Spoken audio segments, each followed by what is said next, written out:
Acho que tá. Apareceu aqui para mim que está gravando. Ok, Rose. Tá. Boa noite, amigos e amigas, caminhantes do grupo de caminhadas aí de Caminhos do Cerrado. Nós vamos agora dar início ao bate-papo com a nossa maravilhosa amiga Mara. Não é a Mara Maravilha, não, mas é a maravilhosa Mara. Vou fazer uma breve... Eu sou Rose, uma das administradoras do grupo. Adriana, dá um oi aí para o pessoal. A Adriana também é uma das... Estou aqui. E temos mais alguns outros colegas aí também que colaboram, que ainda não estão, porque estão em trânsito, saindo do trabalho. E, enfim, vocês devem ter visto, né, a gente já mandou um breve currículo da Mara, então ela já tem a qualificação dela, ela é geógrafa, também especialista em direito ambiental, mas o que a gente não disse é que a Mara é uma pessoa muito engajada na proteção do meio ambiente, no cuidado com os animais. Ela agarrou esse propósito de defesa do meio ambiente e de animais com tanta tenacidade, e é uma coisa assim linda de se ver. Eu tive o privilégio de conhecê-la. No primeiro, a gente conversava muito virtualmente, só, né, online, nas reuniões da coordenação executiva dos Caminhos do Planalto Central, nós participamos lá, e depois tive o prazer de conhecê-la pessoalmente, né, fiquei mais encantada. Nós temos visão de mundo muito parecidas, e ela é uma pessoa maravilhosa, uma grande mulher. É uma honra tê-la no nosso grupo, e mais ainda por ela poder estar se dispondo de uma forma gratuita, transmitir, compartilhar todo vasto conhecimento que ela tem de meio ambiente, de trek, equipamentos. Ela é maravilhosa. Eu desejo a todos vocês uma boa palestra. As perguntas que vocês formularam, nós vamos responder no final. Ela primeiro vai fazer uma introdução, do jeito que ela achar mais conveniente, depois a gente reserva um espaço para eu vou lendo as perguntas, ela vai lendo, se elas não tiverem sido respondidas durante a explanação dela. E no final, vocês quiserem também, a gente abre para vocês fazerem perguntas, ok? Vou pedir para que todos aí coloquem no mute, tá? Para poder evitar a interferência de ruídos externos, principalmente quem não está com um microfone. Mara, a palavra está contigo. Obrigada, Rose, pelas palavras tão carinhosas, eu digo mesmo. A gente ter se conhecido no meio de uma pandemia, né? E a gente tem que... Ontem mesmo eu participei de uma palestra como ouvinte, e eu acho que a nossa principal... o que a gente tem carregado dentro da gente é o otimismo, né? O que a pandemia trouxe de bom para a gente, não a gente ficar só fixando naquilo que está dando errado, o que está ruim no mundo, e acho que a Rose, né, foi dos meus grandes ganhos. A gente participa do mesmo grupo, que eu vou falar também, e acho que, né, o universo vai fazendo com que os nossos caminhos se cruzem, né? Então, meu nome é Mara Moscoso, boa noite a todos. Eu estou com o nome institucional porque eu estou usando o Zoom corporativo, né, da instituição onde eu trabalho. Eu não quis mexer muito para não bagunçar, sabe, para não trocar o nome. Mas meu nome é Mara, eu tenho 52 anos, achei bem interessante, porque na pesquisa que a Rose colocou lá no grupo, né, acho que todos aqui estão no grupo de WhatsApp, a maioria das pessoas estão entre os 50 e 60 anos, então eu me sinto muito em casa, muito acolhida e com pessoas tão maravilhosas. Bom, como a Rose falou, hoje é um bate-papo, então eu não queria aqui só eu ficar falando e nem quero dar isso aqui como um tom de palestra. É lógico que a gente tem muito assunto para falar. Um dos grandes desejos que eu tenho é participar de alguns grupos para falar sobre meio ambiente, porque eu vejo as pessoas falando assim, até nas postagens, né? Caminhando no cerrado, e essa natureza linda, e às vezes a pessoa está numa área completamente degradada, cheia de problemas, será que essa pessoa está sendo sustentável, né? Está tendo ações sustentáveis naquela trilha? Será que ela está trazendo o lixo de volta? Será que ela está tendo uma conduta consciente? Então, eu acho que está crescendo muito esse movimento, né, de andarilhos aí pelo Brasil todo, e a gente tem que fazer isso com muita consciência se a gente quiser que o meio ambiente continue sendo por inteiro, né? Bom, eu sou geógrafa, me formei na Universidade de Brasília. Eu profissionalmente, eu sou proprietária de uma empresa que chama Flor do Cerrado, consultoria socioambiental. Eu trabalho com conservação do meio ambiente, trabalhando com unidades de conservação, com turismo sustentável, com muito planejamento, né, gestão socioambiental e com comunidades tradicionais. Eu fiz uma colinha aqui até para eu não me perder e para a gente não gastar muito tempo. Dentro das minhas atividades profissionais, eu presto consultoria para a Funatura, que é a Fundação Pro Natureza, que é uma instituição que tem 35 anos aí, que batalha pelo Cerrado. Ela é uma ONG que gentilmente cedeu, né, a plataforma para a gente estar usando hoje, para não ficar caindo toda hora, tendo que mudar.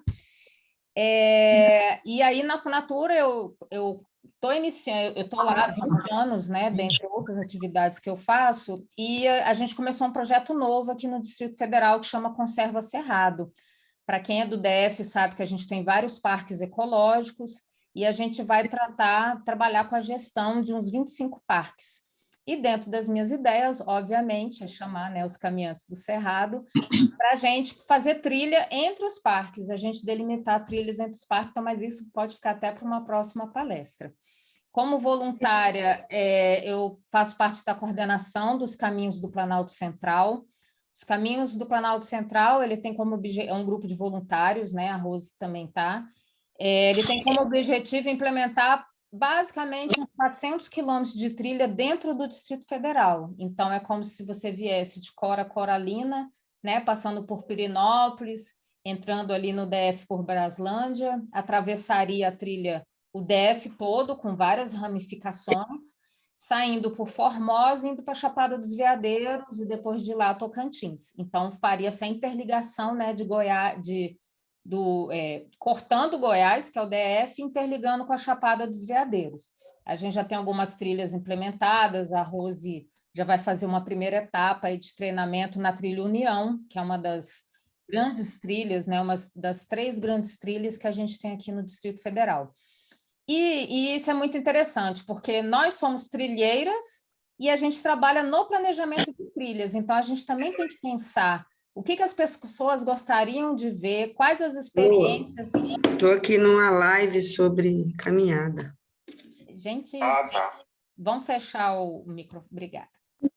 E aí a gente também ter a percepção no olhar do outro, que é uma das coisas que eu também queria trazer para vocês, porque cada um de vocês tem a sua experiência, a sua história de vida, né? Sua experiência em trilha ou não, está começando agora, eu tenho as minhas, às vezes elas podem ser diferentes, mas elas convergem naquilo que nos move, né? Que é o respeito à natureza, é a gente fazer caminhada, é a gente se sentir bem, é trabalhar o nosso bem-estar, é a gente estar com o outro. E por isso que acabou unindo esse grupo que não para de entrar gente, né, Rose? Então, assim, eu fico muito feliz, para mim, isso é um dos ganhos da pandemia, porque eu já acompanhava o CPC e entrei no meio da pandemia, então nossas reuniões eram todas virtuais, assim, durante um ano, e é um trabalho assim muito bacana, então estejam todos convidados aí a andar em Brasília também, que é assim bastante interessante. Então, falando assim bem rapidamente de mim, desde cedo eu faço trilha, assim, eu sempre gostei muito de aventura, sempre gostei de cachoeira, então, lógico, a gente começa a explorar o Distrito Federal, então, por exemplo, Poço Azul, para mim, né, era um lugar tão distante, a gente, adolescente de bicicleta, e acampava, e das formas mais malucas possíveis, porque quando a gente tem 15 anos, a situação é outra, né? Você tem muito mais coragem. Então, a gente começou visitando as cachoeiras aqui do Distrito Federal, fazendo acampamento, e com isso a gente vai formando aqueles grupos de amigos que a gente sempre saía todo final de semana. Então, assim que praticamente eu posso dizer que começou a história. Depois, isso foi assim meio que se profissionalizando, sabe? E a gente começou a perceber que nas cachoeiras do DF, principalmente Poço Azul, para quem é antigo, aí Mumunhas, né, que hoje está fechado, mas o pessoal é de carro, praticamente dentro da cachoeira, e a gente começou a ver a degradação. E aí a gente começou a trazer o lixo. Foi um dos primeiros grupos de Brasília, começou a fazer mutirão de pegar lixo de cachoeira, começar a fazer campanha, e aí começou o meu envolvimento com o Vídeo ONG. para mostrar onde é que ele está, na casa de João Vitor. Vamos João fechar Vitor faz para o eles. microfone, por favor. E a menina. E João Vitor só? Vai, só vi João Vitor. Ieda, seu microfone está ligado. Eu acho que tem um jeito que eu desligo, né? Mas eu não sei. Ok? E daí a gente começou a se profissionalizar, e daí eu comecei a ver, bom, se a cachoeira é tão linda e está todo mundo jogando lixo, que lógica tem eu ficar aqui só visitando, vendo isso tudo acontecer e não fazer nada, né? Então, acho que daí surgiu a nossa militância, daí a gente criou um grupo aqui em Brasília que foi muito histórico, que foi a Patrulha Ecológica, não sei se aqui alguém conheceu, a gente fundou, eu tinha 16 anos, e fiquei muitos anos nessa ONG, depois eu fui fazer o UNB, fui estudar, enquanto eu estava estudando eu não sabia o que eu queria, mas eu ia fazer biologia, e depois fiz uma viagem para a Chapada Diamantina, eu tinha 18 anos, a primeira vez que eu fiz trilha assim, de longo curso, que na época nem se chamava disso, foi a trilha do Pati, né? Eu fui com 18 anos, também não tinha esse turismo comunitário, né? Não tinha nada disso. E daí eu conheci um pessoal da universidade que fazia um trabalho lá no Poço Azul, no Poço Encantado, né? Lá na Chapada dos Veadeiros, na Chapada Diamantina, em Andaraí. E aí era um grupo de geógrafos. Aí eu fiquei curiosa com aquilo, né? Era do tempo que no Poço Encantado ainda podia tomar banho lá dentro. Nossa, era uma coisa. E daí eles falaram, não, é porque a geografia é isso, você trabalha com conservação, você trabalha com a comunidade, com desenvolvimento sustentável. Eu falei, é isso que eu quero fazer. Aí fiz vestibular, vim e, resumindo, tracei toda a minha trajetória profissional naquilo que eu queria fazer, que era viajar, conhecer lugares bonitos e ajudar na conservação. Então, é isso que eu faço profissionalmente, né? Já tive momentos de dificuldade, que as pessoas não entendem que profissão é essa. Talvez agora, com o aquecimento global, as pessoas vão entender, né, o nosso esforço. E daí eu tive a oportunidade também, não só de passear, mas também de trabalhar em lugares assim que antes não tinham turismo nenhum, como Jalapão, fui para a Amazônia, fui para o Pantanal, Chapada das Mesas, nem era parque, Tocantins, esses rios que estão, os rios azuis e essas outras coisas estão mostrando agora, eu fui há 15 anos atrás. Grande Sertão, trabalhei 10 anos no desenvolvimento territorial do Grande Sertão. Então, assim, eu tive a oportunidade de conhecer a fundo e fazer essa vivência com as comunidades, que eu acho que foi o meu maior ganho, né? Viajei Piauí, eu conheço, o único estado que eu não conheço é o Amapá, que eu vou conhecer agora, no próximo mês. Então, assim, e aí eu comecei a ter esse olhar sobre as coisas. E hoje, profissionalmente, eu trabalho com plano de manejo, e a gente trabalha com plano de uso público, que é, ou seja, o que o turista vem fazer nesses locais. E hoje a gente já incorpora, né? Isso também foi evoluindo ao longo do tempo. E a gente já incorpora essa questão da trilha de longo curso. Antes, não. A gente fazia turismo no Parque da Chapada dos Veadeiros. Era você entrar no parque e fazer todas as trilhas dentro do parque, saiu pela portaria e vai embora. E atualmente não, de uns 5 anos para cá, a gente tem trabalhado muito com essa interlocução, né? O parque dentro daquele contexto de território. Para quem conhece o Grande Sertão, ou vai conhecer, né? Eu vi que até algumas pessoas vão para lá no carnaval, vou até botar uma publicação lá no grupo que eu fiz. Você tem ali, se você quiser passar um mês rodando lá dentro, sem nunca mais voltar para casa, você tem atrativo. Comunidades, assim, gente, que eu falei, gente, isso aqui parou no tempo. Você abriu o livro do Grande Sertão Veredas, é isso aqui, sabe? Então, é muito além do Parque Grande Sertão, né? Todo o desenvolvimento territorial do entorno. Então, esses conceitos foram ampliando. Hoje a gente trabalha o território. Então, esse também é um papel do geógrafo, né? Além da análise da paisagem. Então, com isso, os meus equipamentos naquela época eram muito antigos. Então, sei lá, até 1990, a gente não tinha acesso a equipamentos importados.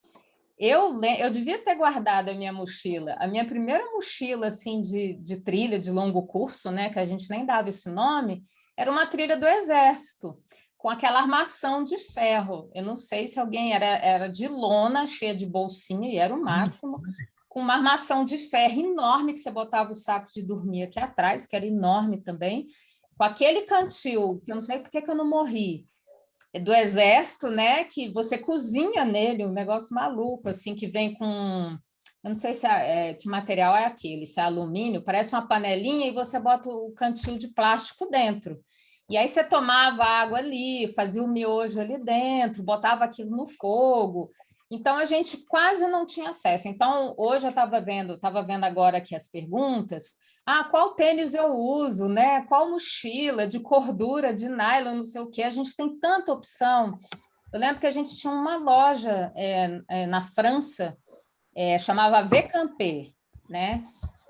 E que a gente tinha um catálogo assim, era um livro, parecia uma lista telefônica, não tinha nem e-mail na época. E a gente escolhia, tinha que dar sorte do negócio dar certo e esperava, sei lá, 2, 3 meses para o negócio chegar, sabe? Eu fiz escalada, fiz montanhismo, então a gente comprava equipamentos, né? De rapel, só na França vendia, você não tinha nada no Brasil. Então, o acesso era muito difícil. Então, a gente carregava tudo nas costas, né?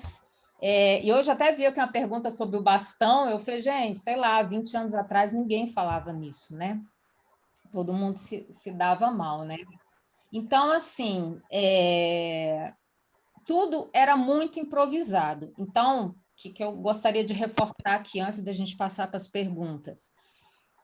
Hoje a gente tem acesso a tudo que a gente quiser, né? Mesmo que seja um equipamento mais caro e você vai guardar o dinheiro para conseguir comprar, né, aquele objeto do desejo, você tem a opção de escolher.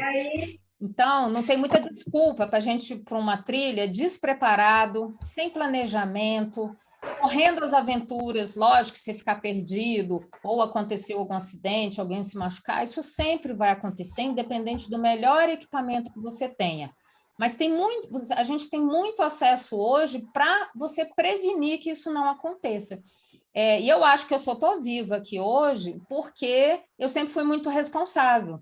Então, assim, eu fazia aventura, mas dentro da responsabilidade. Eu fazia rapel, mas eu tinha consciência de que eu tinha que ter uma boa corda, um bom equipamento, que eu não podia ir sozinha para o mato, no mínimo com 4 pessoas. A gente não tinha celular na época, então eram vários amigos que eram avisados, se a gente não voltar, tal hora. Então, essa responsabilidade, independente de toda a tecnologia que você tenha, tem que permanecer, né? A gente tem que ser responsável pela nossa vida. Teve uma fase da minha vida, quando eu entrei na UNB, que eu participava de grupo de espeleologia. Aí eu fiquei viciada na caverna, ia para a caverna o Brasil inteiro, eu tinha que, minhas férias todas era ir para a caverna. E a gente chegava a dormir junto com a expedição com os professores do UNB, eu passei uma semana dentro da Gruta de São Mateus, lá na região de Terra Ronca, e o nosso maior inimigo, né, numa caverna é a umidade, né? Tudo, no terceiro dia, tudo vai ficando úmido, porque são cavernas que têm rio dentro. Mas é incrível essa experiência de você acampar, fazer comida, você ficar no escuro, né? Passar 5 dias, dependendo, né, do seu equipamento, você começa a usar os seus outros sentidos. E eu acho que isso vai trazendo experiência para a sua vida, para o seu dia a dia. Cada trilha que eu faço, cada lugar que eu conheço, cada pessoa que eu converso, é um componente a mais para a minha vida, né? Para o meu melhoramento pessoal, para a minha reforma íntima, para aumentar o meu foco, para saber o que eu quero, qual o caminho que eu devo seguir. Então, acho que essas coisas assim não têm preço, né? Independente de eu ter carregado muito peso na minha vida, são coisas assim que não tem preço. Então, assim como eu estou aqui, né, hoje contando um pouco da minha história, cada um de vocês tem a de vocês, a história de vida, cada um vai ter uma profissão, ou quem estiver estudando, e é isso que vocês vão agregar, vocês vão doar a experiência de vocês nos grupos que vocês estiverem caminhando, e vocês vão receber conhecimento também desse grupo, das casas onde vocês vão dormir, das pessoas que vocês vão conhecer, e até os perrengues, né? Quando a gente passa perrengue, a gente vai crescendo também na vida.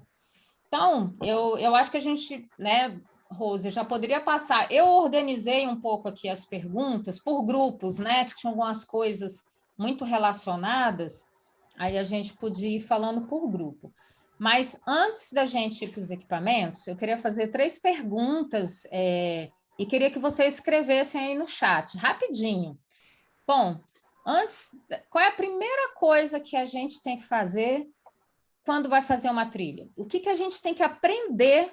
Primeiro passo, primeiro aprendizado quando a gente vai fazer uma trilha. Não importa quantos quilômetros, se é de 10 centímetros, 20 centímetros, 200, 500 quilômetros. Bem rápido, o que vier na cabeça. A primeira coisa, você não pode ir para a trilha sem isso. Não vale colar do coleguinha.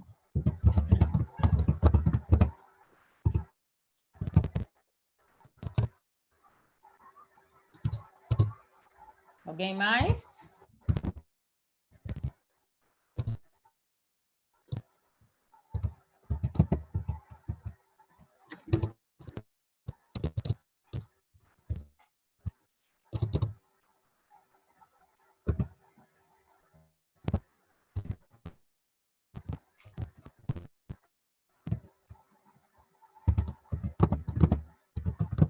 Tá chegando.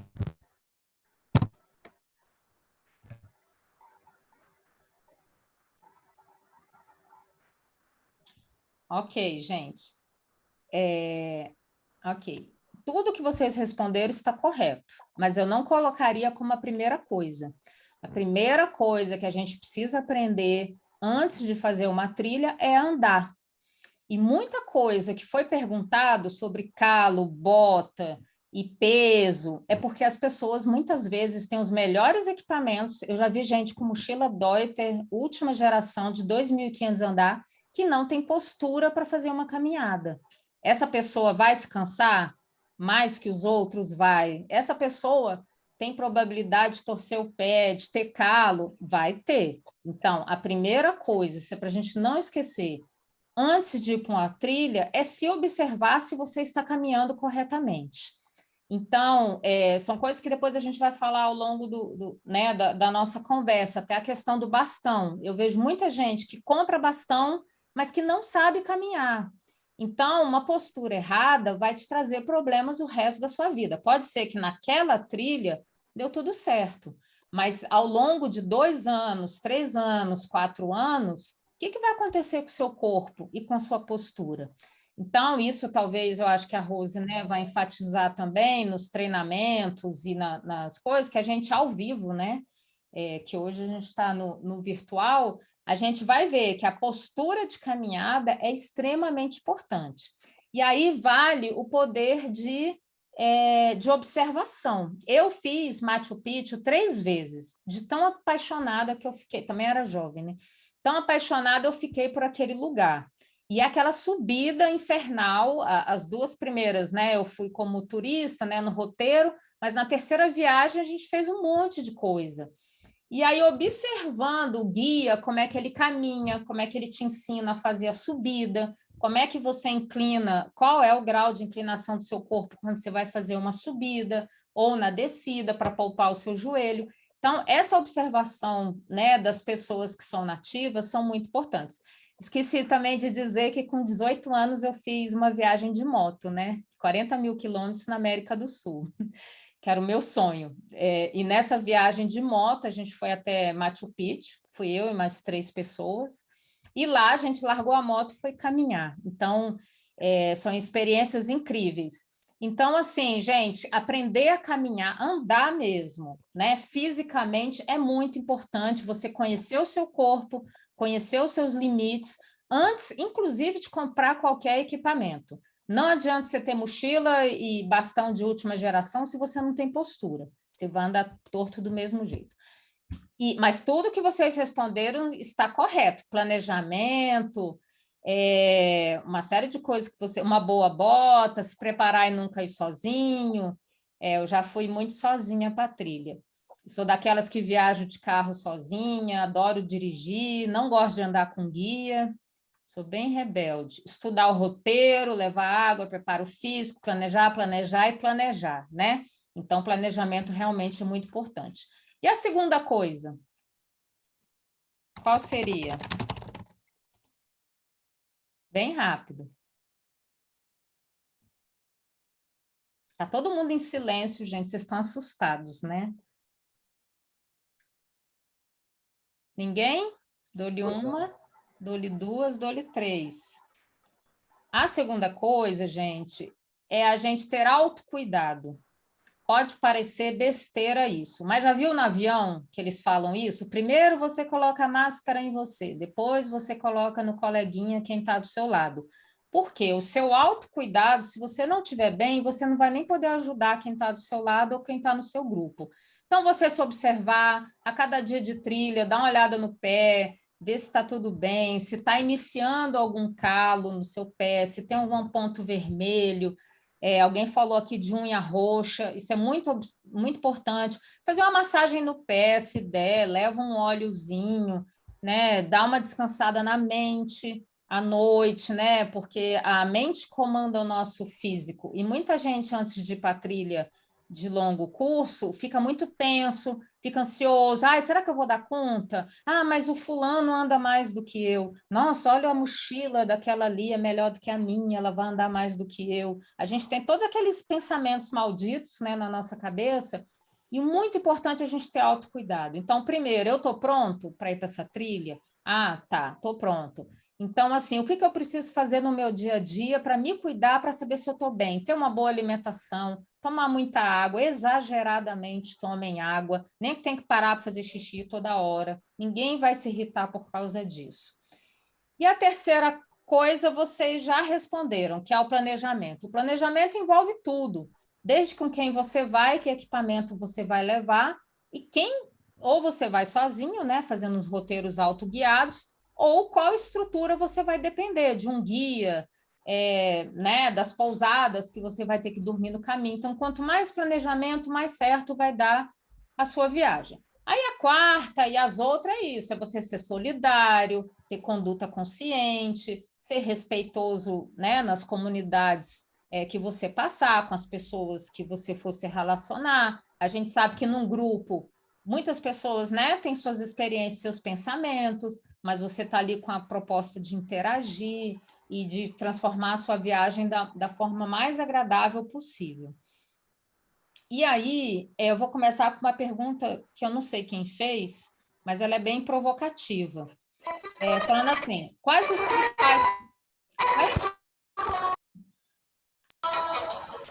Eu acho que é Maria Odile. Tem que fechar o microfone. Você quer comentar alguma coisa até aí, Rose?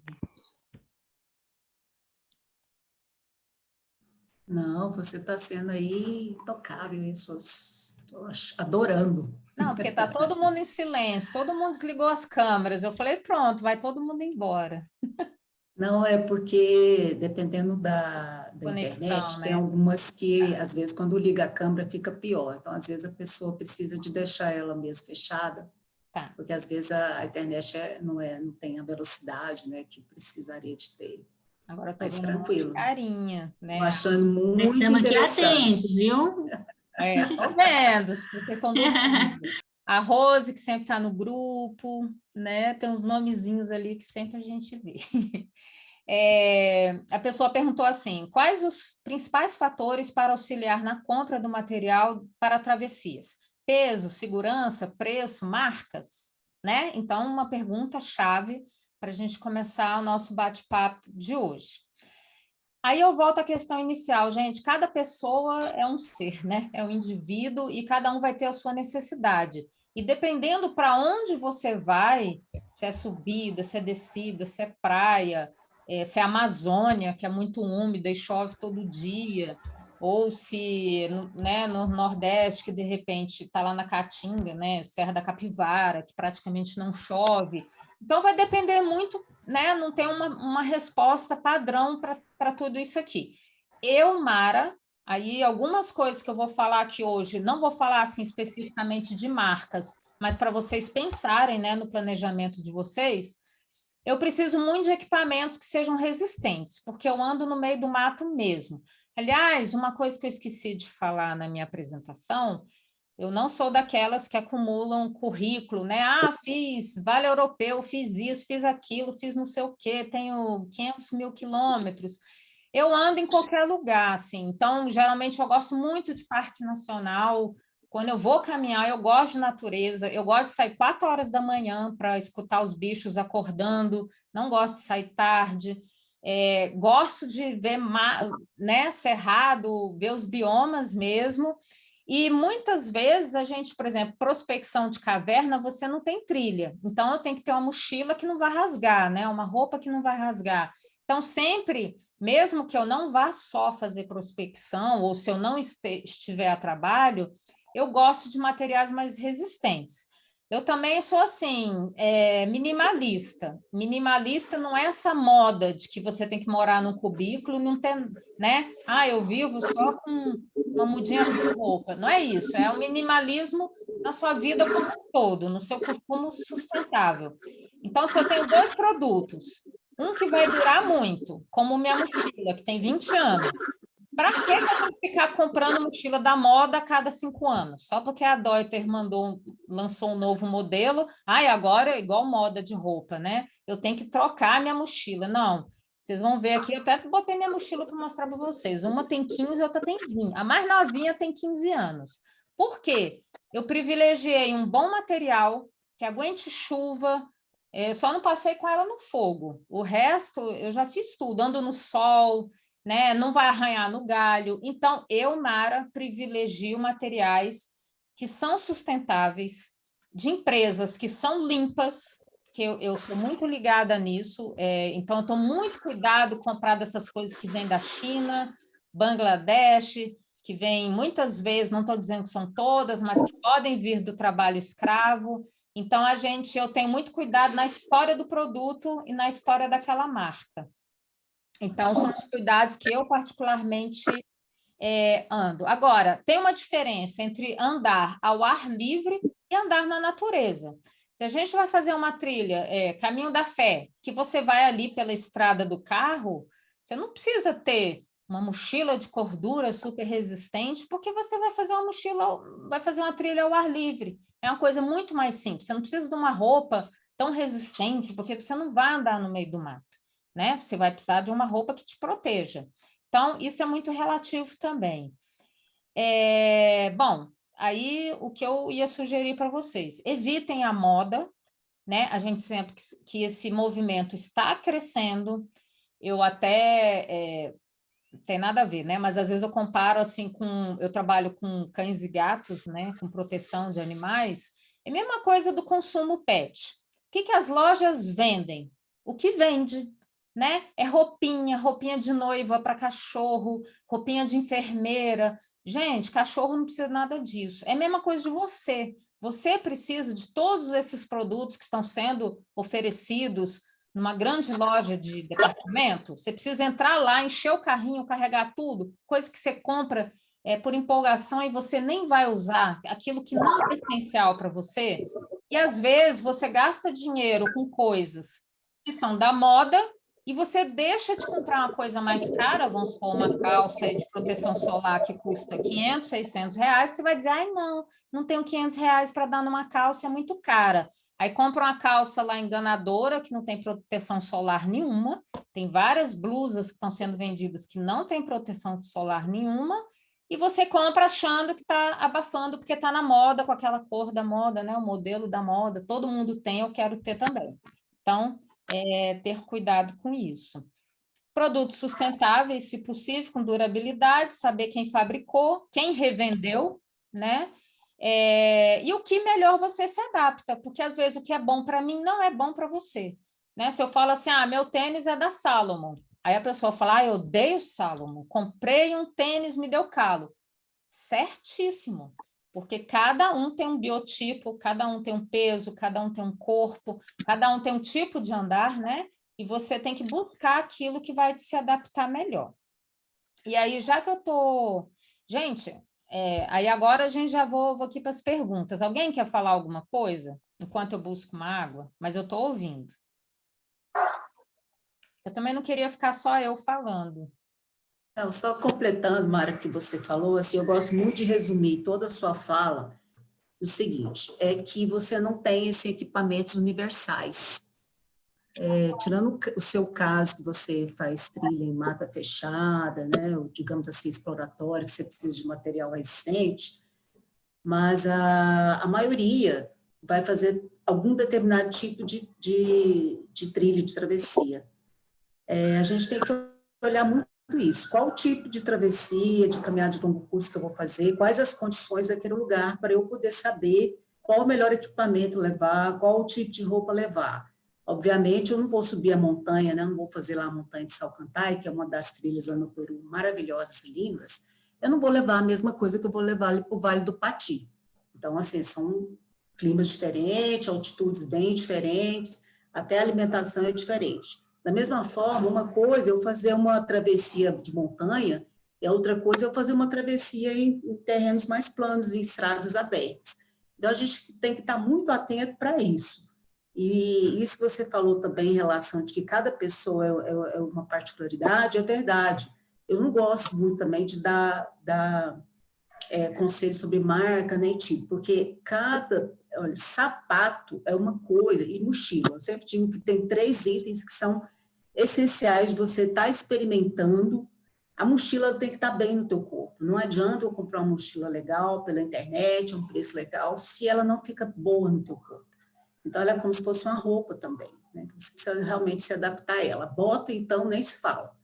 Eu, por exemplo, eu só compro bota redonda, porque se for uma bota mais achatada, para mim não serve. Meu pé é o pé largo na frente, então eu preciso de uma bota redonda. Então, mesmo que eu use Salomon, não é todos os modelos que eu vou usar. As botas da North Face, por exemplo, para mim não dão certo, porque elas têm um formato de ser mais baixas e não combina com o meu pé. Então, embora seja uma excelente bota, caríssima, não serve para mim. Então, assim, é muito isso mesmo. A gente tem que se descobrir, tem que se olhar, tem que respeitar os seus limites. E muita coisa a gente tem que ir testando mesmo. Não adianta você ficar seguindo cegamente o que uma pessoa fala, o outro fala. É realmente observar e experimentar muito, né? Eu vou na loja, eu experimento às vezes um monte, às vezes não levo nada. Porque se não for uma coisa que vai ficar confortável, não adianta, que vai machucar meu pé, vai me atrapalhar numa caminhada, porque eu ando muitos quilômetros por dia. Então, tem que ser uma coisa muito confortável. Até a meia, às vezes a meia tem uma costura aqui, uma costura ali, que vai me incomodar, também não é. Então, são coisas que a gente realmente precisa de estar experimentando e observando o formato do teu pé. O que é bom para mim pode não ser para outro. Exatamente isso, Rose. Eu já tenho outro problema, meu pé é fino e comprido. Então, esses tênis grandes, assim, eu sempre sofri, porque sempre tudo é muito masculino, né?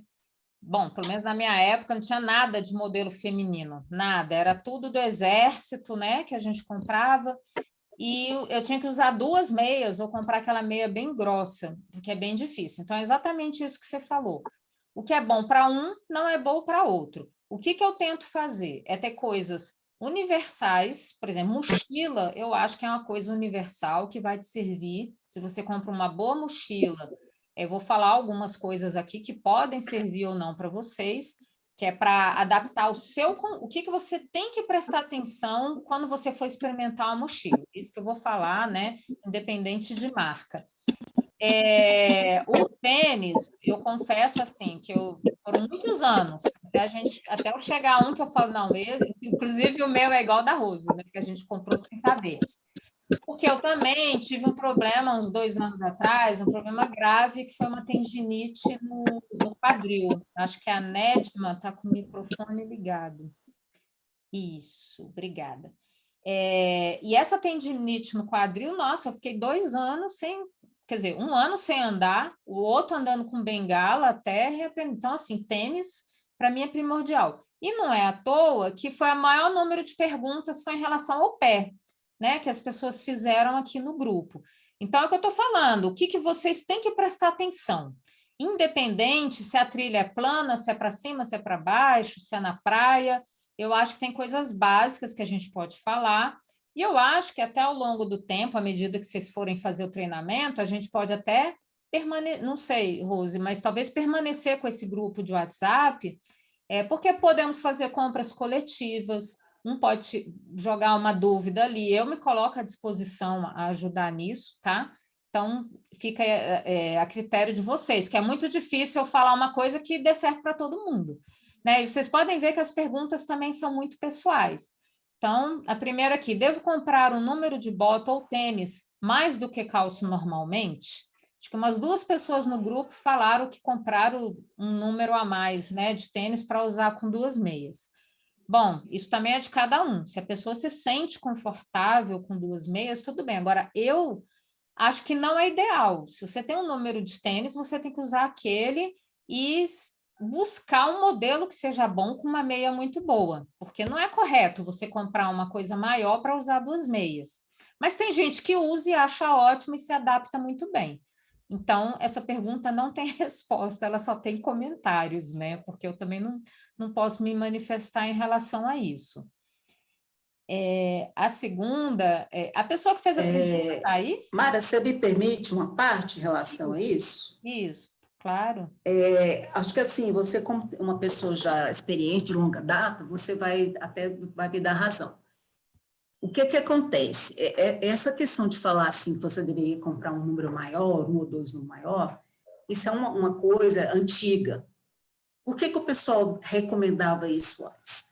Porque a tecnologia que era usada nas botas era uma tecnologia muito ruim, então eram as botas muito duras, que machucavam muito os pés. É tipo como você falou, e as botas aí do exército. Então, essas botas, elas machucavam os pés, e para você não ter aquele desconforto, às vezes você tinha que usar mesmo, 1 ou 2 meias. Então, isso foi alguma coisa, né, de uma cultura que talvez tivesse sentido naquela época. Porém, hoje, a gente tem botas com tecnologia muito diferentes. Então, hoje, esse mito ele não mais não prevalece mais. Isso é um mito, né, que já caiu por terra.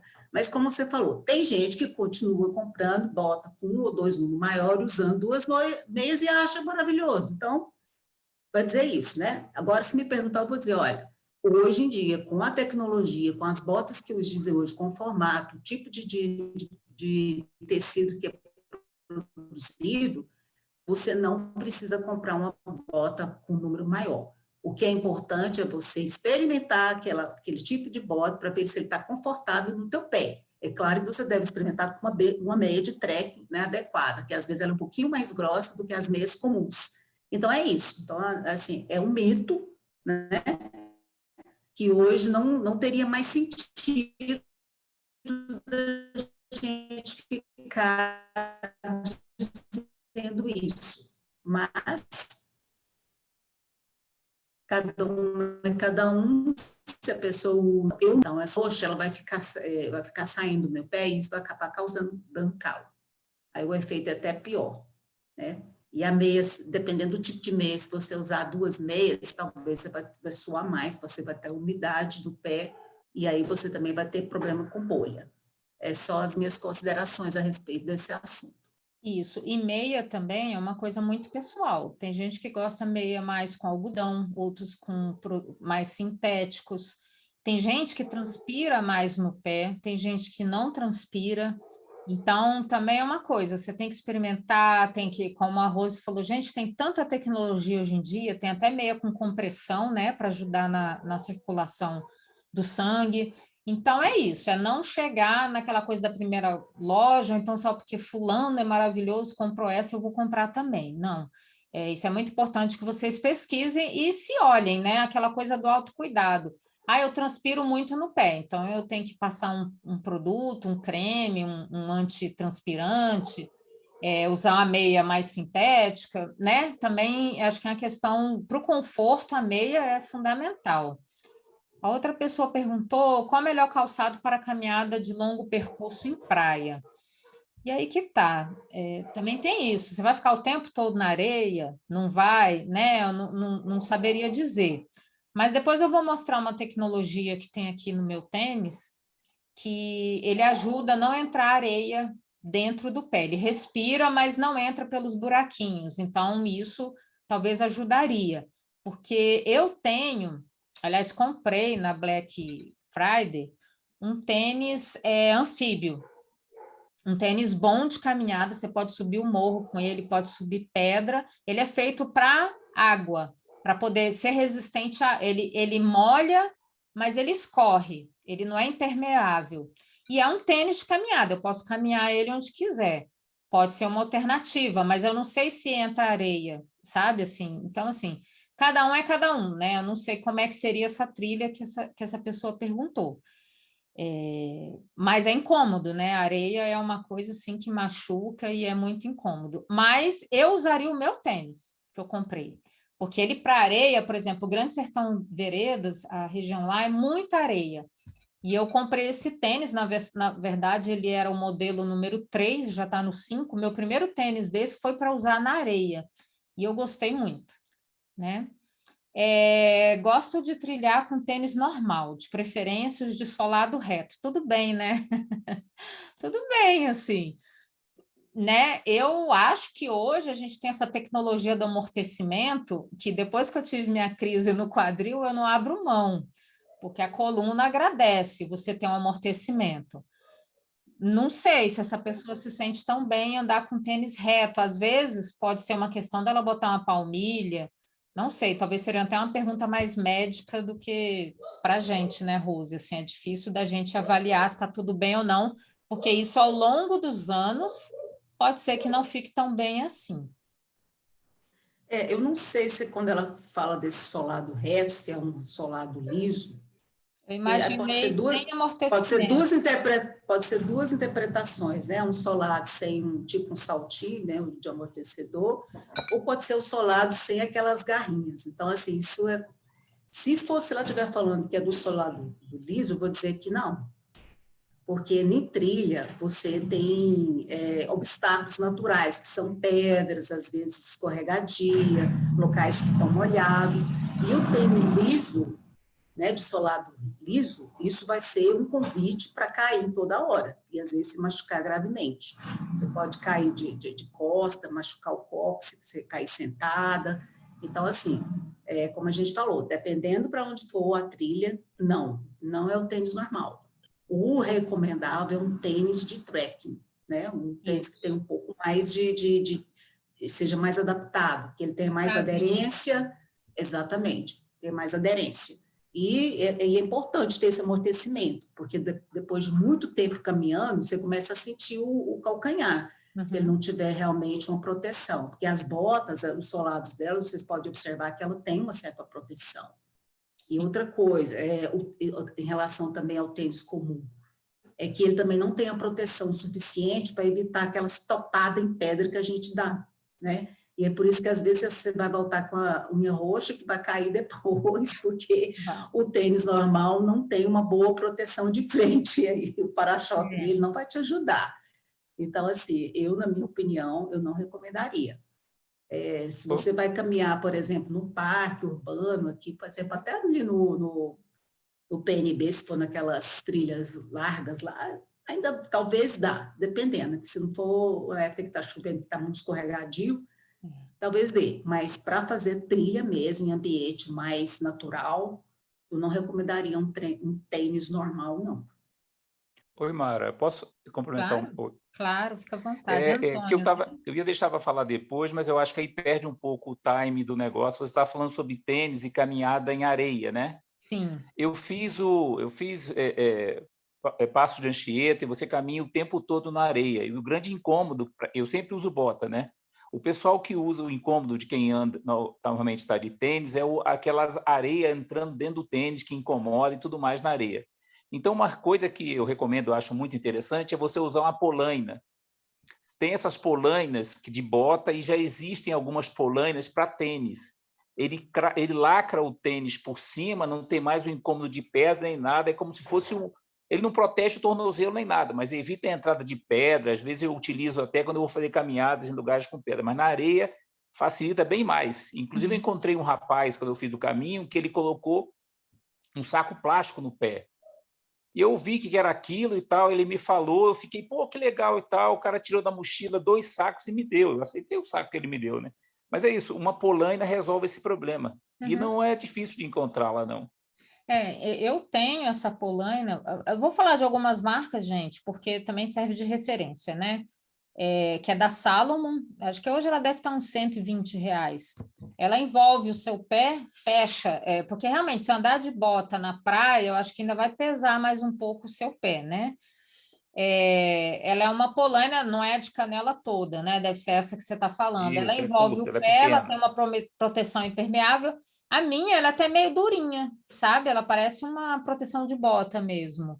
Então, é uma boa solução também. Mas tem muitos modelos de tênis, Antônio, que a areia entra no tecido do tênis, entendeu? Assim, aí lá nos seus dedos da frente fica cheio de areia. Isso, Então, tem isso. tênis hoje que tem uma telinha protetora que entra uma areia muito fininha, porque a areia que dá bolha também, né? Essa fricção. Isso, tem que tomar esse cuidado. Então, tem. Esse anfíbio ainda não chegou. Eu estou doido para ver como é que ele é, mas eu desconfio que ele é de malha maior para escorrer a água, porque o objetivo dele é você ter um tênis com bom solado, vamos supor, você andar numa cachoeira de pedra escorregadia, mas você pode entrar na água. Ele é mais resistente, né? Então, é uma boa dica também, quem quiser ver, né, a questão da polaina. Essas três outras questões, por exemplo, como eu evitar e cuidar de bolhas nos pés durante a caminhada, aí a outra, como tratar bolhas grandes nos pés. Eu, particularmente, atuo na prevenção. Então, assim, jamais, em toda a sua história da sua vida, você deve comprar um calçado e sair para a trilha antes de testar. Ou você antes de amaciar, né? Por mais macio que ele seja, é importante que você faça ele se moldar ao seu pé. Principalmente nessas tecnologias de hoje, dos calçados, o calçado vai formando, né? Vai criando formato do seu pé. Então, muita gente compra o tênis e vai direto para a trilha e realmente vai ter bolha.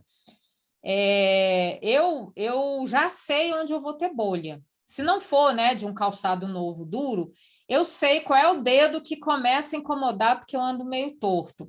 Então, eu já coloco uma proteção, hoje, né, parecendo que eu sou muito velha, mas assim, porque antes não tinha. Eu danço, né, eu faço aula de dança e eu danço com sapato de couro, né, que é flamenco com sapateado, então dá muito calo. Tem uns negocinhos de silicone que faz o formato do seu dedo. Ele tem entre dedos e tem tipo uma capinha do seu dedo. Como o meu é no dedão e aqui embaixo, ele é uma capinha de silicone super macia, assim. Você calça e não vai te dar. Você pode até passar uma pomadinha, um creme ali, não vai te dar problema nenhum. Tem do pé todo, tem de tudo quanto é jeito que você quiser. Eu desconfio que nessas casas aí de pedologia, né, deve ter para comprar. Então, assim, se você sabe que se você bota um calçado aqui, onde o seu pé é um pouquinho mais grosso, já bota aquilo. Uma outra coisa que eu uso, bom, aí você foi para a trilha, chegou lá, começou a aparecer um calo, não sei da onde. Aí eu costumo levar uns protetores mesmo, né, da Nexcare, tem tipo, parece um band-aid, né? Ele é um protetorzinho que tanto quando o calo já existe, ou quando ele começa a se formar, ou se você teve uma bolha e estourou, você usa aquilo, ele é um medicamento. Mas se a pessoa deixou o calo desenvolver naquele nível que forma aquela bolha gigante, a pessoa estoura a bolha e vira aquela inflamação, aí realmente eu não sei o que fazer, né? Porque a gente tem um monte de receita, tem um monte de medicamento, eu não vou passar medicamento aqui, porque depois a pessoa morre de infecção, vai dizer que foi a Mara que falou, a Mara que mandou eu usar, né? Mas alguns médicos dizem que pode furar a bolha, outros dizem que é melhor não, mas só Deus sabe, né? Cada um sabe onde seu calo aperta. Então, tem as dificuldades que a gente passa que só na hora que você vai saber, ou mesmo você parar a caminhada, interromper, chegar no nível de você interromper. Agora, eu tenho uma coisa certa: se você se prevenir, você não vai ter calo. E se tiver, vai ser aquele início, sabe? Vai ser aquele vermelhinho que você já bota o protetor ali, que eu já carrego no meu kit de primeiros socorros, para evitar. Se você tem uma boa meia, um bom tênis, já é meio caminho andado, né? É lógico que pode acontecer. Agora, assim, o que você vai fazer, fica difícil responder agora. Tem mais uma? Mara, Oi. Mara, Só voltando um pouquinho, você falou desse tênis anfíbio. Qual é a marca dele? É da Eu não sei Salomon. se você falou, eu não peguei. É É da da Salomon. Salomon. Tá, Mas eu uso tá bom. assim, não para fazer trilha de longo curso. Eu uso, vou para uma cachoeira. E vamos supor, em Uhum, Gaiá, que eu tenho que pisar dentro d'água 10 vezes. uhum. E não quero tirar o tênis, aí eu vou com ele, entendeu? Mas lógico que eu sei que a tecnologia da Salomon é uma das tops, né? Que deve ser um tênis super confortável. Mas eu comprei com esse objetivo mesmo, de poder fazer uma trilha, entra e sai da água sem ter que tirar o tênis, tá? Eu vou começar no rapel, aí eu achei interessante. Isso, e ele tem uma aderência excelente. Se quiser depois, a gente pode até conversar, eu te passo o modelo. Ele tem uma aderência, assim, Tá, incrível em pedra. Muito boa, tá? tá bom. Obrigada. Inclusive, para fazer rapel, eu usei o meu tênis de trekking, acho que não sei se é esse mesmo que a Mara está falando, e ele foi ótimo, porque ele molha, mas a água sai. Porque antes de ir para o rapel, a gente tem que percorrer uma trilha, né? Uma trilha, não sei se são uns 2 quilômetros. E aí eu desci no rapel, ele molhou, mas aí a água sai, vou sair, e ele me permitiu que eu ficasse bem firme quando eu tinha como me apoiar nos paredões da cachoeira. Então, assim, achei ótimo. Esse tênis da Salomon, ele é o Speed Cross 5, se não me engano, muito bom. Inclusive, é o tênis que eu estou usando para fazer minhas trilhas longas. Fiz o Vale Europeu, nos Passos de Dom Viçoso, Caminhos da Sabedoria, a Ilha Grande, toda com ele. Foram mais de 500 quilômetros e sem bolhas. Maravilhoso. Ó, eu vou até colocar aqui no chat. Inclusive, ele continua em promoção, tá? O preço dele é quase R$800. Então, eu não ganho nada de propaganda, gente, mas é porque é bom mesmo. Esse da Salomon Anfíbio, tá? Ele está em promoção ainda, desde novembro. Uma outra... eu tenho um tênis, gente, que é maravilhoso. Então, por exemplo, se vai fazer rapel ali no Tororó, que é uma coisa que não é uma trilha difícil, é rapidinho. Vocês conhecem o tênis da Trilha Brasília? Parece uma sapatilha. É uma marca daqui de Brasília, chama Trilha Brasília. Vocês não acharam? E ela, assim, né? Ela é uma artesã que faz um tênis de ótima durabilidade. Eu até tenho ele aqui, eu mostro para vocês. Essa eu faço questão de fazer propaganda.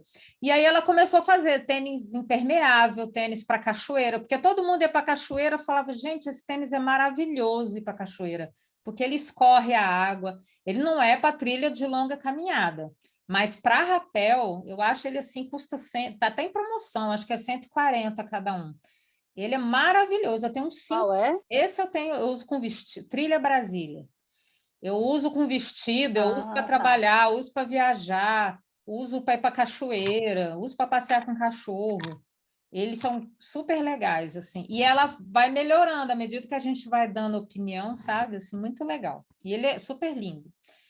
A outra pergunta foi, como costumo ficar com as unhas do segundo dedo meio roxas e depois elas caem? Isso é comum? Não, gente, não. Deve ser algum problema de circulação, né? Então, essas perguntas, não sei se a pessoa que fez a pergunta está aqui, mas se quiser falar mais sobre isso, mas isso aí tem que ver questão médica mesmo, né? Não é comum. Aliás, a questão da circulação é uma coisa que a gente tem que observar muito, né? Todo dia, no final da trilha, ver se você não está inchado. Inchado você sempre fica um pouquinho, mas se vai voltar logo, a cor das suas unhas, é muito importante observar. Então, eu não considero que isso seja normal. A outra questão que eu também acho que é médica, qual seria o tipo de bota ou tênis adequado para a trilha? Posso? Pode. Oi, Antônio. Quem falou? Não, eu ia só complementar esse negócio da unha roxa. Eu, quer dizer, percebo isso aí com o pessoal, às vezes, andando com a gente. Isso normalmente acontece, normalmente quando a bota molha.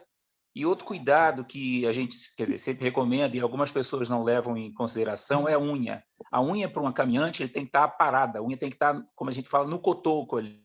Boa lembrança. Porque a unha batendo ali na frente, às vezes o pé molhado, a bota, as unhas roxas. Eu tinha muito isso quando eu ia participar de corridas longas, que molhava o tênis e ele batia lá na frente.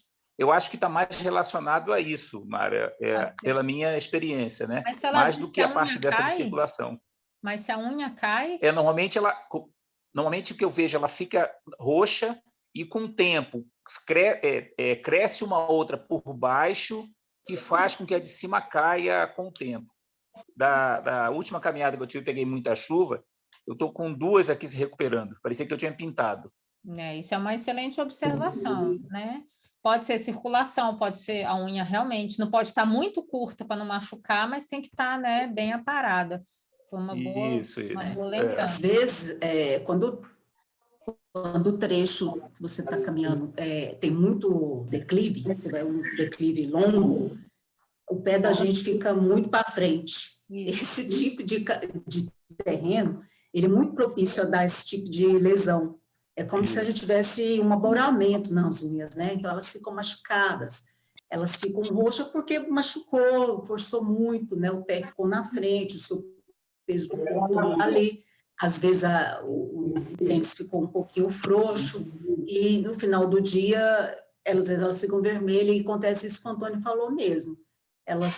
Nasce uma unha por baixo, e aquela que ficou machucada, elas caem. Mas Isso acontece. Mas isso tem Agora, que ser eventual, né? Eventual. Esse depende muito do tipo de terreno. Já aconteceu isso muito comigo quando as travessias tem muito trecho de descidas. Às vezes você passa, vamos supor, 10 quilômetros descendo.